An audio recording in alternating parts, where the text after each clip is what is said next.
আজ আমি আপনাদের একটি 1 BHK ফ্ল্যাটের সন্ধান দেবো। ফ্ল্যাটটি রয়েছে সল্টলেক সেক্টর 4, অর্থাৎ চিংড়িঘাটা ইএম বাইপাস থেকে জাস্ট হাঁটা পথে 5 থেকে 7 মিনিটের ডিস্টেন্সে। এই আমার বাঁ হাতে চিংড়িঘাটা পোস্ট অফিস আর এই বিল্ডিং এর সামনে রাস্তাঘাট। এখান থেকে শিয়ালদা স্টেশন আনুমানিক 10 থেকে 15 মিনিটের ডিস্টেন্স। এখান থেকে এই সোজা গেলেই মোটামুটি এই মার্কেট এরিয়া। বিল্ডিংটির এই করিডোর স্পেস দেখুন, করিডোর স্পেসটা কতটা স্পেসিয়াস। তার ঠিক রাইট হ্যান্ডেই রয়েছে স্টেয়ারকেস। আর এই ফ্ল্যাটটির এন্ট্রান্স থেকে ঢুকেই প্রথমে ডাইনিং স্পেস। আর ফ্ল্যাটটির টোটাল এরিয়া রয়েছে 450 square feet including super build up. এটি একটি 1 BHK ফ্ল্যাট।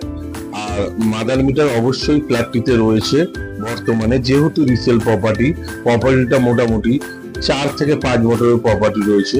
আর টোটাল নতুন পেইন্ট করা রয়েছে। দেখুন, টোটাল নতুন পেইন্ট করা, একদম ঝকঝকে চকচকে একটা প্রপার্টি রয়েছে। 400 স্কোয়ার ফিটের 1 BHK মানে মোটামুটি আপনারা একটা অনুমান করে দিন কতটা বড় হতে পারে। G+4 বিল্ডিং এর 4th ফ্লোরে ফ্ল্যাটটি অবস্থিত রয়েছে। 4th অর্থাৎ টপ ফ্লোর। আর দামই হলো মেন আকর্ষণ। ফ্ল্যাটটি জানেন কত টাকার বিনিময়ে ছাড়বে? মাত্র 9.5 লাখ টাকার বিনিময়ে ফ্ল্যাটটি আপনি নিজের করতে পারবেন। আর কোনো দর্শক বন্ধুরা যদি ফ্ল্যাটটা দেখতে চান তো স্ক্রিনে দেওয়া নাম্বারে আমার সঙ্গে সত্ত্বর যোগাযোগ করুন।